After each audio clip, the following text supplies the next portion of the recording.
was on to flatter roads and the very rim of the Pacific Ocean for stage 4 of the Amgen Tour of California, coursing between Pismo Beach and Avia Beach. And you know they're only about 12 kilometres apart as the crow flies, but on this stage it was 173 kilometres.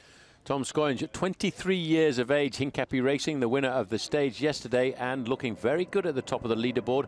But as is often the case, after 15 miles of racing, 5 riders got clear and built themselves a lead at one stage of 3 minutes and 45 seconds.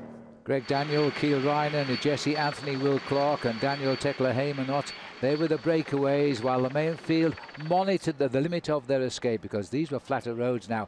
Mark Cavendish, already the winner of 2 stages, was back on his favourite territory.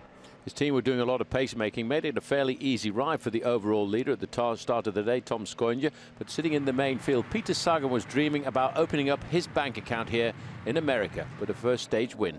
The past 3 days, Peter Sagan has finished in 2nd position and occupies that time overall in the race as well. Out on course, Mark Cavendish, the lead-out man for Mark Renshaw, rather, the lead-out man for Mark Cavendish. He had a flat tyre but fought his way back to the field. But up front, as the riders were running in towards the last 15 miles of the day, the counter-attacks came from the group. One of the youngest riders in the race at 20 years of age, Greg Daniel, was quite happy to find himself a little bit of freedom, and also joined there by the rider from Drapac, Will Clark, forging a 2-man lead-away group. A nice attack by the 20-year-old Greg Daniel, riding for the new Action team. There were 3 riders in that man that was swept up in that breakaway. They were still leaving Will Clark out front.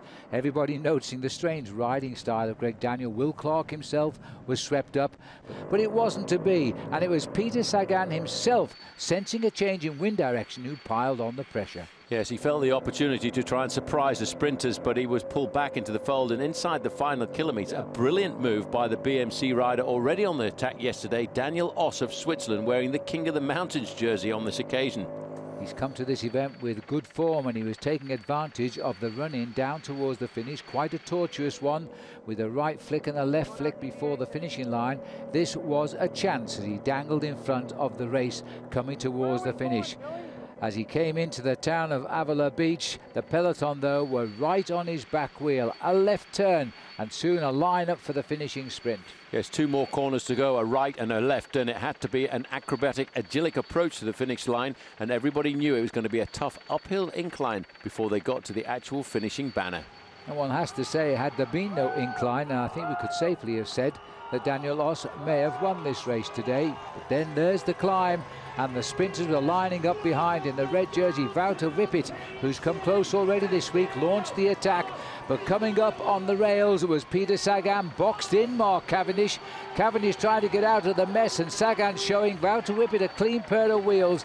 And in fact, Mark Cavendish getting across the line in 3rd place from what seemed like an almost impossible position on the left of our picture. Yeah, but as if launched from a cannon, Peter Sagan came up and he pulled a couple of wheelies crossing the line. Such was the ecstatic victory that he got after all the pressure that's been on his shoulders. He came from a long way back, 6th position when he came around the corner inside the finishing straight, and he used the slipstream of Graham Brown there, the former 2-time Olympic gold medalist, to launch himself onto the attack.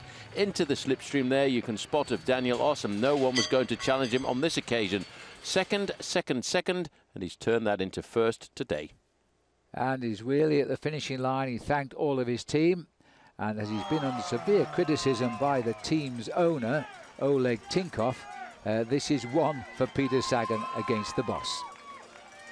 Salutes the crowd, but the yellow jersey staying on the shoulders of Tom Scoynes, the first time the Hincapie team have had to defend a lead in a major event of this quantity, and they've done it with panache.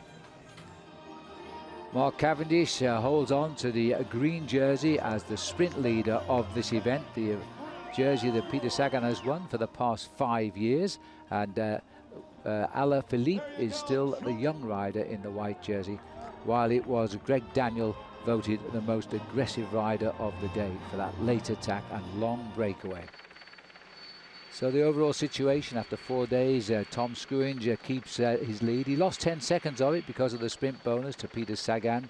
Rob Britton keeps 3rd, Julian Alaphilippe in 4th, and Daniel Jaramillo in 5th place. Guessing the defending champion is in 6th.